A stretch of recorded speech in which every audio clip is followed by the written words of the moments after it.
Hello दोस्तों, स्वागत है मेरा यूट्यूब चैनल पर। आज हम बात करने वाले हैं कि आपके हिंदी 100 मार्क्स में जो क्वेश्चन पूछता है पत्र लेखन का वो पत्र लेखन के बारे में आज हम बात करने वाले हैं। क्लास है हिंदी का जो 100 मार्क्स का जो क्वेश्चन रहता है। फर्स्ट क्वेश्चन अपने पास क्या है, अपने मित्र के पास एक पत्र लिखे जिसमें कोरोना से बचने हेतु सोशल डिस्टेंसिंग का महत्व उल्लेख कीजिए। चले आइए, यहाँ पर लिखना है प्रिय मित्र अभिषेक। आपके मित्र का जो भी नाम हो दे दीजिएगा यहाँ पर। उसके बाद यहाँ पर स्थान दे दीजिएगा, स्थान जिस स्थान से आप लिख रहे हो, जिस जगह से लिख रहे हो, और सादर नमस्कार। मित्र है, थोड़ा सादर नमस्कार कीजिए। और जिस दिन आप लिख रहे होंगे, मान लीजिए एग्ज़ाम के दिन लिख रहे होंगे तो वही एग्ज़ाम के डेट ही डालना यहाँ पर, ज़्यादा अच्छा रहेगा। और उसके बाद यहाँ से लिखना चालू कीजिएगा।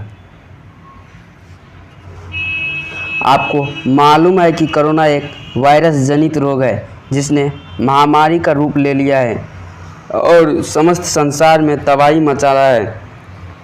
संक्रमित व्यक्ति के खांसने, छींकने, थूकने से जल की बूंदी के कण के साथ संक्रमण फैलता है।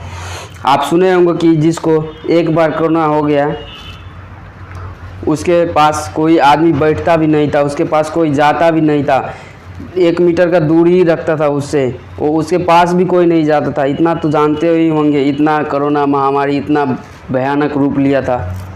और उसके बाद लिखना है इससे बचने का एक मात्र उपाय सोशल डिस्टेंसिंग का पालन करना है। इसके अलावा मास्क का भी प्रयोग करना है। आप तो जानते होंगे क्योंकि जिस टाइम कोरोना आया था उस टाइम बिना मास्क का तो फाइन भी लगता था और पुलिस सब तो मारता था भी। मास्क तो पहनना ज़रूरी ही था। और उसके बाद लिखना है हम किसी से ना हाथ मिलाएं और ना गले, बल्कि दूर से ही हाथ जोड़कर नमस्ते करें। और उस समय तो आपको अच्छा तरह से मालूम होगा कि न हम किसी से हाथ मिला सकते थे, न किसी के गला मिला सकते थे, क्योंकि 1 मीटर का दूरी बनाकर ही हाथ जोड़कर नमस्ते कर लेते थे। हाँ भाई, वही रहो। और उसके बाद लिखना है सोशल डिस्टेंसिंग का पालन करके हम इस भीषण बीमारी संक्रमण को रोकने में सफल हो सकते हैं। और यही एक उपाय था कि सोशल डिस्टेंसिंग करके हम कोरोना को रोक सकते थे। उस समय यही एक उपलब्ध था, विकल्प था। और उसके बाद लिखना है आपका प्रिय मित्र जो भी यहाँ पर नाम हो आपका वो डाल दीजिएगा बस। और इतना लिख दीजिएगा, 5 मार्क आपको पक्का दे ही देगा। और यहाँ तो आप कुछ भी लिख सकते हो, ये ज़रूरी नहीं है कि ये लाइन ही लिखो आप, कुछ भी लिख सकते हो कोरोना के बारे में, आपको जो ही याद रहे। एग्ज़ाम में बोलता है कि स्टूडेंट अपने शब्दार्थ में उत्तर दे, कुछ भी लिख सकते हो, ये भी लिख सकते हो।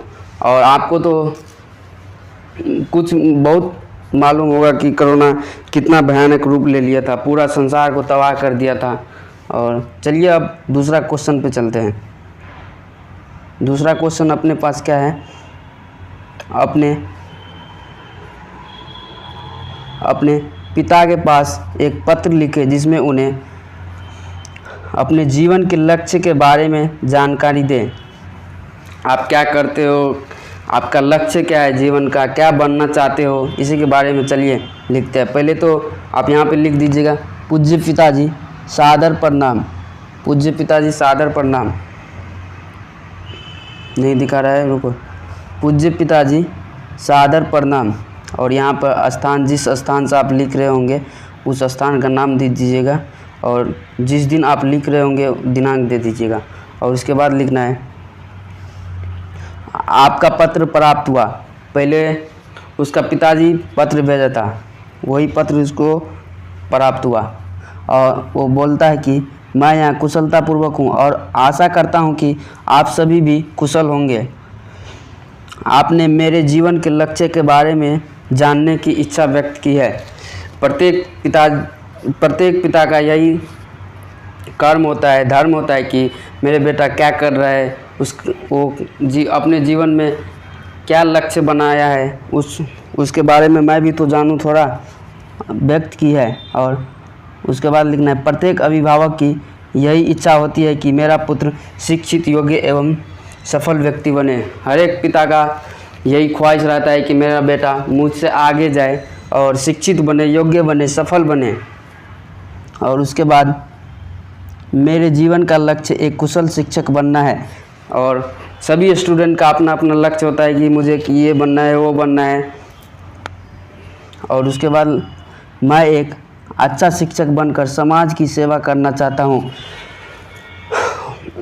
सबका अलग अलग रहता है कि किसको क्या बनना है, क्या नहीं, ये तो स्टूडेंट पे डिपेंड करता है एक। और उसके बाद लिखना है, मैं गरीब असहाय छात्रों की सेवा करना चाहता हूँ। यही लक्ष्य लेकर मैं आगे बढ़ रहा हूँ और आशा करता हूँ कि आपको आशीर्वाद और मेरा परिश्रम इस उपलब्धि को प्राप्त करने में सफल बनाएगा। उसके बाद लिखना एक लाइन छोड़ के, पूज्य माँ एवं अन्य बड़े को चरण स्पर्श तथा छोटे को प्यार भरा आशीर्वाद।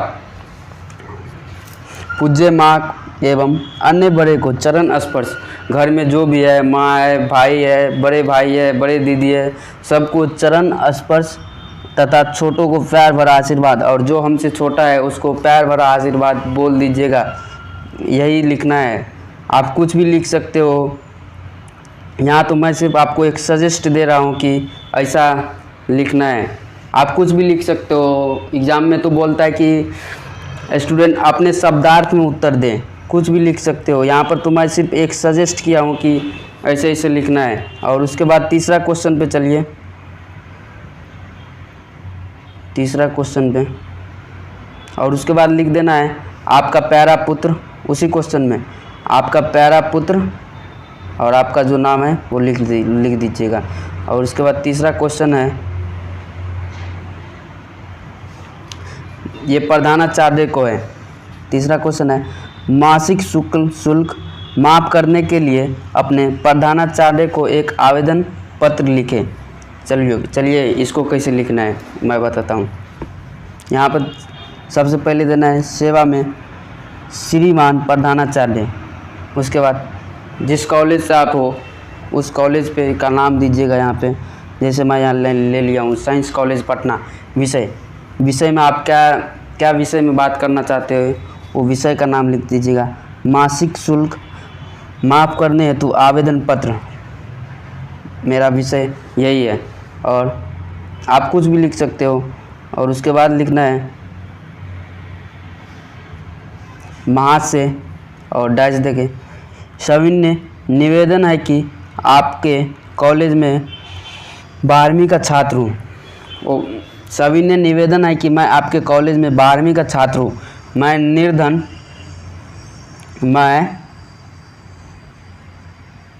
निर्धन या गरीब परिवार से हूँ। 7 सदस्यों वाले परिवार की आय का एकमात्र स्रोत मेरे पिताजी का अल्प कम आय ही है।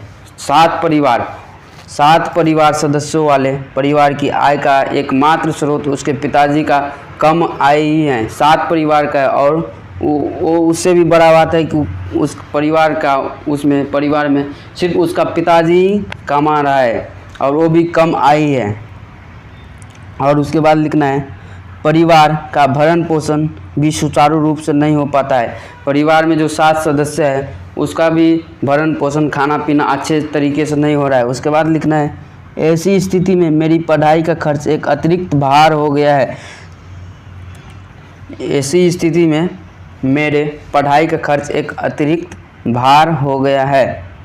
और उसके बाद लिखना है वो एक तो उसके परिवार को अच्छे से खाना पीना, 7 परिवार है, अच्छे से खाना पीना नहीं हो रहा है और ऊपर से मेरे पढ़ाई का एक अतिरिक्त भार हो गया पिताजी पर। इतना तक लिख देना है। और उसके बाद नीचे से लिखना है मैं प्रार्थना करता हूँ कि आप मेरे मासिक शुल्क माफ़ करने की कृपा करें। जिसमें मैं अपनी पढ़ाई जारी रख सकूं। आपको मैं पूर्ण विश्वास दिलाता हूं कि अपने आचरण और पठन पाठन में आपको किसी भी शिकायत का मौका नहीं दूंगा। वो बोलता है कि मैं आशा दिलाता हूं कि आपके इस कॉलेज में मैं अपना शिकायत का मौका नहीं दूंगा।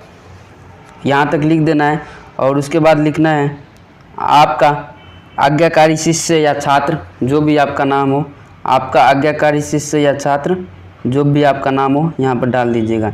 और चौथा क्वेश्चन, लास्ट क्वेश्चन है, आप कुछ भी लिख सकते हो, किसी और टॉपिक पर भी इस पर चर्चा कर सकते हो, लिख सकते हो। मैं तो सिर्फ यहाँ पर एक ऐसा सजेस्ट किया हूँ कि ऐसा लिखना है और आपको ये वाला जो लाइन है ये वाला ऐसे ही लिखना है।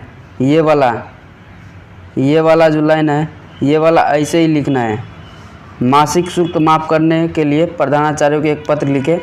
पहले यहाँ पे सेवा में, उसके बाद श्रीमान प्रधानाचार्य और उसके बाद साइंस कॉलेज और विषय, जिस विषय में आप बात कर रहे होंगे उस विषय का। और चौथा नंबर क्वेश्चन पे चलिए। चौथा नंबर क्वेश्चन है, बिजली की कमी दूर करने के लिए राज्य के विद्युत एवं ऊर्जा मंत्री को एक पत्र लिखे। बिजली की कमी, जिस गांव में बिजली नहीं आ रही है, चलो उसके बारे में उल्लेख कीजिए। और इसमें भी फर्स्ट में लिखना है सेवा में माननीय विद्युत एवं ऊर्जा मंत्री, बिहार सरकार, पटना। और विषय में वही बिजली के बारे में है तो बिजली के बारे में ही लिख दीजिए। विषय में बिजली की कमी दूर करने के लिए। और उसके बाद लिखना है मान्यवर डैश देके। और उसके बाद लिखना है आप जिस गांव से हो या जहाँ पर बिजली नहीं हो रही है, जहाँ पर बिजली कम दे रही है, 2-3 घंटा दे रही है, उस गांव का नाम लिख दीजिएगा। यहाँ पे चलिए मैं लिखता हूँ, मैं सुपौल जिला के ग्रामीण क्षेत्र का निवासी हूँ। इस क्षेत्र में बिजली का आपूर्ति अपर्याप्त है। सप्ताह में मात्र 2-3 दिनों तक ही बिजली मिलती है। सप्ताह में 2-3 दिन तक ही बिजली मिलती है। फलस्वरूप लोगों की दिनचर्या बाधित हो गई है। न कृषि का काम हो पाता है और न ही उद्योग धंधे ही अच्छे से चल पाते हैं। न कृषि का काम, आजकल तो कृषि भी लाइन पर ही, बिजली पर ही चलता है। आप देखे होंगे बहुत जगह ये सिस्टम आ गया है। और उसके बाद लिखना है छात्रों को भी अपनी अध्ययन एवं परीक्षा की तैयारियों में कठिनाई का सामना करना पड़ रहा है। ऑफिशियली बात है कि जब लाइट ही नहीं रहेगी तो छात्र कहाँ से तैयारी कर पाएंगे। उसके बाद लिखना है